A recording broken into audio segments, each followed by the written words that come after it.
Good morning dear students, welcome to the Assamese class. তোমালোকে আজি ৰচনা বিচিত্ৰা বুকখন লৈ পেলাই ৰেডি হোৱাচোন। ৰচনা বিচিত্ৰাৰ আজি মই এটা নতুন চেপ্টাৰ পঢ়াম তোমালোকক আৰু সেইটোৰ নাম হৈছে সন্ধি প্ৰকৰণ। সন্ধি প্ৰকৰণ তাৰ আগতে মই তোমালোকক কওঁ আমাৰ অসমীয়া ভাষাত শব্দ গঠনৰ বিভিন্ন প্ৰক্ৰিয়া আছে। তাৰ ভিতৰত আমি সমাস ক'ব পাৰোঁ, তাৰপিছত সন্ধি ক'ব পাৰোঁ, প্ৰত্যয়যুক্ত শব্দ ক'ব পাৰোঁ, উপসৰ্গযুক্ত শব্দ ক'ব পাৰোঁ। এনেকৈ বিভিন্ন ৰূপত শব্দ গঠন অসমীয়া ভাষাটোৰ শব্দবিলাকৰ হয়। তাৰ ভিতৰত আমি আজি যোনটো পঢ়িম সেইটো হৈছে আমাৰ পাঠ সন্ধি প্ৰকৰণ। তোমালোকৰ ৰচনা বিচিত্ৰাৰ পেজ নম্বৰ 16টো উলিয়াই লোৱাচোন। তাত দিয়া কথাখিনি চোৱা। বস্তুটো একেবাৰে চিম্পল হয়, তোমালোকৰ নিজে টান বুলি ভাবি নল'বা। এক্সাম্পলবিলাক দেখি পেলাই তাৰ মূল বস্তুটো গম পালে তেতিয়াহ'লে তোমালোকে নিজে নিজে কৰিবলৈ পাৰা হৈ যাবা। এতিয়া আমি জানিব লাগিব চবতকৈ আগতে এই যে পঢ়িবলৈ দিছে আমাক সন্ধি। সন্ধি মানেনো কি? সন্ধি হ'ল ওচৰা ওচৰিকৈ থকা দুটা শব্দকেইটা কাষত থাকিব লাগিব। ওচৰা ওচৰিকৈ থকা দুটা শব্দৰ প্ৰথমটোৰ শেষৰ বৰ্ণ আৰু দ্বিতীয় শব্দটোৰ প্ৰথম বা আদি বৰ্ণৰ মিলন হ'লে তাক সন্ধি বুলি কোৱা হয়।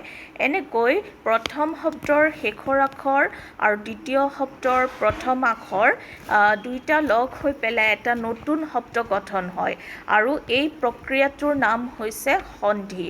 এনেকৈ সন্ধি দুই প্ৰকাৰত হয়। অসমীয়া ভাষাত সন্ধি একচুৱেলি প্ৰধানকৈ দুই প্ৰকাৰ, কিন্তু তোমালোকক তিনিটা প্ৰকাৰত দেখুৱাইছে। মই কাৰণটো কৈ দিম এতিয়া তোমালোকক। দুটা প্ৰকাৰ কেনেকৈ, এটা হৈছে স্বৰসন্ধি আৰু এটা হৈছে ব্যঞ্জন সন্ধি।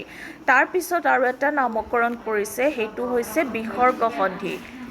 বিসৰ্গ সন্ধিক আমি ব্যঞ্জন সন্ধিৰে অন্তৰ্গত বুলি ক'ব পাৰোঁ। কাৰণ কিয়? বিসৰ্গ আখৰটো ব্যঞ্জন বৰ্ণৰ অন্তৰ্গত, সেইকাৰণে। তথাপিও কিন্তু পণ্ডিতসকলে বিসৰ্গ সন্ধি বুলি এটা বেলেগ সন্ধি আমাক যিহেতু দিছে, সেইকাৰণে আমি সন্ধি প্ৰধানকৈ তিনিবিধ বুলিয়ে ধৰিব লাগিব: স্বৰসন্ধি, ব্যঞ্জন সন্ধি আৰু বিসৰ্গ সন্ধি। What is স্বৰসন্ধি? স্বৰসন্ধি কি? স্বৰবৰ্ণৰ লগত যেতিয়া স্বৰবৰ্ণৰ মিলন হৈ পেলাই এটা নতুন শব্দ গঠন হয়, তাক স্বৰসন্ধি বুলি কোৱা হয়। উদাহৰণস্বৰূপে তোমালোকৰ ইয়াত বহুত ৰুলছবিলাক দি দিছে। এই ৰুলছবিলাক যেতিয়া আমি জানো তেতিয়া আমাৰ স্পেলিং বা বানানত কেতিয়াও ভুল নহয়, সেইকাৰণে আমি জানাটো উচিত। অ আৰু অ মিলি পেলাই আ হয় বুলি কৈছে, এইটো এটা স্বৰসন্ধিৰ নিয়ম। যেনে দেৱ যোগ অসুৰ দেৱাসুৰ, ইয়াত বহুতবিলাক ৱৰ্ডছ আছে। তোমালোকে অ আৰু অ মিলি পেলাই যে আ হৈছে এইটো প্ৰমাণ কৰি পেলাই নিজেও পঢ়াৰ সময়ত চাবা, তেতিয়া কনচেপ্টটো ক্লিয়াৰ হ'ব। তাৰপিছত চোৱা, অ আৰু আ মিলি পেলাই আ হয় বুলি কৈছে, যেনে পৰম যোগ আনন্দ পৰমানন্দ। তাৰপিছত আ আৰু আ মিলি পেলাই আ হয়, যেনে মহাযোগ আ হয় মহাশয়। তাৰপিছত আ আৰু অ মিলি পেলাই আ হয় কথাযোগ অমৃত কথামৃত। ইয়াৰ পিছৰ ৰুলছটো নম্বৰ 5, সেইটোত কৈছে হ্ৰস্ব ই আৰু হ্ৰস্ব ই মিলি পেলাই দীৰ্ঘ ই হয়।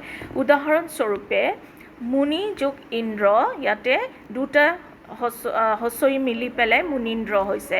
তাৰপিছত হ্ৰস্ব ই আৰু দীৰ্ঘ ই যদি লগ হয় তেতিয়াও কিন্তু দীৰ্ঘ ইয়ে হয়। উদাহৰণস্বৰূপে তোমাৰ পৰি যোগ ইক্ষা পৰীক্ষা, ইয়াত হ্ৰস্ব ই আৰু দীৰ্ঘ ই মিলন হৈছে। তাৰপিছত কৈছে দীৰ্ঘ ই আৰু দীৰ্ঘ ই মিলি পেলাইও দীৰ্ঘ ই হয়, সেইটো 7 নম্বৰত আছে। চোৱা, যেনে সতী যোগ ইহ সতীহ, ইয়াতে দীৰ্ঘ ই আৰু দীৰ্ঘ ইৰ মাজত মিলন হৈছে। তাৰপিছত 8 নম্বৰত কৈছে দীৰ্ঘ ইৰ লগত যদি হ্ৰস্ব ই লগ হয় তেতিয়াহ'লেও দীৰ্ঘ ই হয়।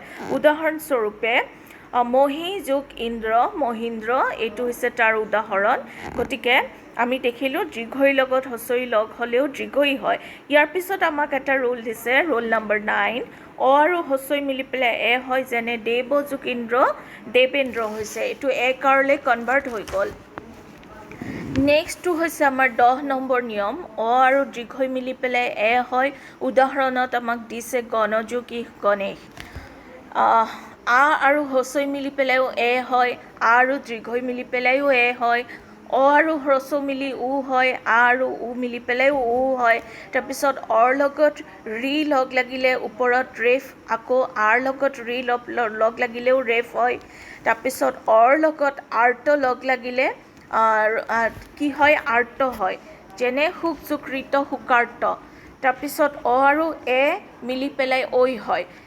17 নম্বৰ নিয়মত কৈছে। 18 নম্বৰ অ আৰু অ মিলি পেলাই ঔ হয়। তাৰপিছত কৈছে হৰ্ষই আৰু অ মিলি পেলাই জকাৰ হয়। এইবিলাক হৈছে। তাৰপিছত চোৱা, হচৌ আৰু অ মিলি পেলাই ৱাব্য হয়। উ আৰু আ মিলি পেলাই ৱাব্য টাকাৰে ৱা হয়। 21 নম্বৰ ৰুলত কৈছে এৰ লগত যদি অ মিলি যায় তেতিয়াহ'লে অয় হয়। তাৰপিছত আকৌ 22 নম্বৰ দেখাইছে উ আৰু অ লগ লাগি পেলাই অব হয়। গতিকে এতিয়া চোৱা, কিছুমান আকৌ আছে, এইবিলাক গোটেই স্বৰসন্ধিৰ নিয়ম হয়। কিন্তু কিছুমান আমি স্বৰসন্ধি হোৱা দেখিবলৈ পাওঁ, কিন্তু তাত কোনো নিয়ম নাখাটে। অৰ্থাৎ ইয়াত উল্লেখ কৰা কোনো এটা নিয়মৰ অন্তৰ্গত হৈ পেলাই তাত স্বৰসন্ধিটো হোৱা নাই। এনেকৈ হোৱা স্বৰসন্ধিক আমি নিপাতনে সিদ্ধ সন্ধি বুলি ক'ব পাৰোঁ। আমাৰ নেক্সটটো আহিলে ব্যঞ্জন সন্ধি। স্বৰসন্ধিত আমি কি পালোঁ? স্বৰবৰ্ণৰ লগত স্বৰবৰ্ণৰ মিলন। আগফালেও স্বৰবৰ্ণ থাকিব, পিছফালেও স্বৰবৰ্ণ থাকিব। মুঠতে দুটাই হ'ব লাগিব স্বৰবৰ্ণ। এইবাৰ আহিলে ব্যঞ্জন সন্ধি। হোৱাট ইজ ব্যঞ্জন সন্ধি? ব্যঞ্জন বৰ্ণৰ লগত ব্যঞ্জন বৰ্ণৰ বা ব্যঞ্জন বৰ্ণৰ লগত স্বৰবৰ্ণৰ বা স্বৰবৰ্ণৰ লগত ব্যঞ্জন বৰ্ণৰ যি মিলন হয় তাকে ব্যঞ্জন সন্ধি বুলি কোৱা হয়। যেনে দিক যোগ অন্ত দিগন্ত, ইয়াত প্ৰথমতে কটো আছে ব্যঞ্জন বৰ্ণ, তাৰপিছত অটো হৈছে স্বৰবৰ্ণ। গতিকে ব্যঞ্জন আৰু স্বৰৰ মাজত মিলন হৈছে।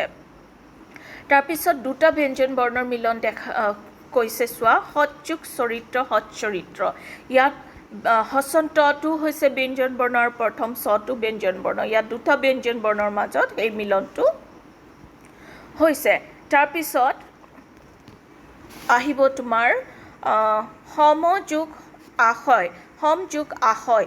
এতিয়া ইয়াত দেখাইছে মটো হৈছে ব্যঞ্জন বৰ্ণ আৰু পিছৰ আশয় শব্দটোৰ সম যোগ হয়। মটো ব্যঞ্জন বৰ্ণ আৰু তালব্য শটো হৈছে কি? ব্যঞ্জন বৰ্ণৰে উদাহৰণ। গতিকে দুটা ব্যঞ্জন বৰ্ণৰ মাজত এই ব্যঞ্জন সন্ধিটো হৈছে। নেক্সট আহিলে আমাৰ সন্ধিবিলাক, এইবিলাক ব্যঞ্জন সন্ধিৰ নিয়মৰ অন্তৰ্গত হৈ হোৱা সন্ধিবোৰ ব্যঞ্জন সন্ধি হ'ল। তাৰপিছত আকৌ কিছুমান আমি ব্যঞ্জন বৰ্ণৰ সন্ধি হোৱা দেখা পাওঁ, কিন্তু সেইবোৰ কোনো নিয়মৰ অন্তৰ্গত হৈ নহয়, সেইবিলাক স্বাভাৱিকতে হয়। সেইবিলাকক কোৱা হয় নিপাতনে সিদ্ধ ব্যঞ্জন সন্ধি। তাৰ পৰাও তোমালোকে উদাহৰণ মনত ৰাখিব লাগিব, কাৰণ যদি তোমালোকৰ এক্সামত ডাইৰেক্ট কুৱেশ্যন কেতিয়াবা আহে যে নিপাতনে সিদ্ধ ব্যঞ্জন সন্ধিৰ এটা উদাহৰণ দিয়া, অথবা নিপাতনে সিদ্ধ স্বৰসন্ধিৰ এটা উদাহৰণ দিয়া, সেইবোৰ কাৰণতে এই এক্সট্ৰা ৱৰ্ডছখিনিও তোমালোকে জানি থ'ব লাগিব। নেক্সট আহিলে আমাৰ বিসৰ্গ সন্ধি।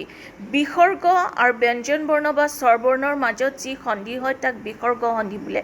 বিসৰ্গৰ লগত আইদাৰ স্বৰবৰ্ণ অৰ ব্যঞ্জন বৰ্ণ যিকোনো এটাৰ যেতিয়া সন্ধি হয় তাক বিসৰ্গ সন্ধি বুলি কয়। আৰু মই ভাবোঁ কি তোমালোক আটাই জানা বিসৰ্গ লেটাৰটো কেনেকুৱা। দুটা যে আমি গোল্লা দিওঁ ওপৰত আৰু তলত, ডেট ইজ কল্ড বিসৰ্গ ব্যঞ্জন বৰ্ণমালাত আছে। কাৰণ মই তোমালোকক এনেকৈ সোধাৰ কাৰণ আছে, ক্লাছ 8, 9, 10তো বহুত ল'ৰা ছোৱালীয়ে কিছুমান লেটাৰ চিনি নাপায়, সেইকাৰণে মই তোমালোকক এনেকৈ বুজাব লগা হৈছে। আৰু যাৰ এইখিনি কথাত কনফিউজন আছে লেটাৰৰ কথাত, তোমালোকে কিন্তু এইবিলাক বস্তু পঢ়াৰ সময়ত তোমালোকৰ স্বৰবৰ্ণ আৰু ব্যঞ্জন বৰ্ণমালাখন কণ্ঠস্থ থাকিব লাগিব। এটাও বৰ্ণ যদি পাহৰা তেতিয়াহ'লে কিন্তু এই মেটাৰবিলাক গ্ৰামাৰৰ বুজি পাবলৈ দিগদাৰ হ'ব। সেইকাৰণে তোমালোকে সেইখিনি মনত ৰাখিব লাগিব। এতিয়া আমি জানো সন্ধিৰ আৱশ্যকতানো কি? সন্ধি হ'লে আমাৰ কি হয়? সন্ধি এইকাৰণেই কৰা হয় যে সন্ধিয়ে আমাৰ উচ্চাৰণটো দ্ৰুত কৰে। দ্ৰুত মানে ফাষ্ট। তাৰপিছত শুনিবলৈ শুৱলা হয়, মধুৰ হয়, সময় কম লাগে, ভাষা বা বাক্যৰ সৌন্দৰ্যটো বৃদ্ধি কৰে।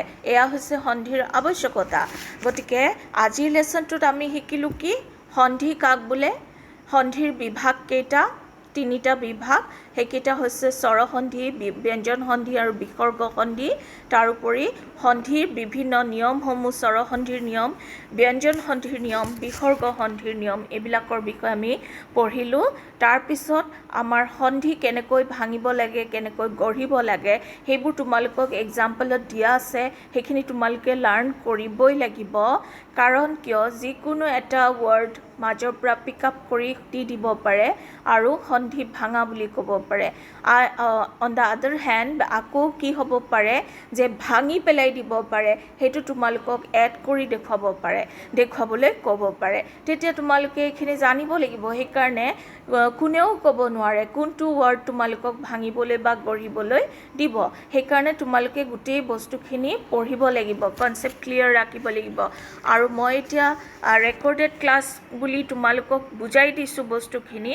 যদি কিবা কনফিউজন থাকে তেতিয়াহ'লে তোমালোকৰ লাইভ ক্লাছত ডেফিনেটলি সুধিব পাৰিবা। আৰু সুধিব তেতিয়াহে তোমালোকৰ প্ৰশ্ন ওলাব যেতিয়া তোমালোকে এই ৰেকৰ্ডিংটো চাই পেলাই তোমালোকে থৰো পাঠটো পঢ়িবা। নহ'লে কিন্তু তোমালোকৰ ভিতৰত বস্তুবোৰ একো বুজি নোপোৱাকৈ থাকি যাব আৰু এক্সামত তোমালোকে ক্ৰিটিকেল কুৱেশ্যনৰ আনচাৰ দিব নোৱাৰিবা। এইবিলাকৰ পৰা MCQ হ'লে তোমালোকৰ ভীষণ টাফ লাগিব কিন্তু ইয়াৰ এনচাৰ কৰিবৰ কাৰণে। সেইকাৰণে কৈছোঁ মনোযোগ দি লেচনটো পঢ়িবা। চ' আজি ক্লাছটো ইমানতে শেষ হ'ল। Thank you all.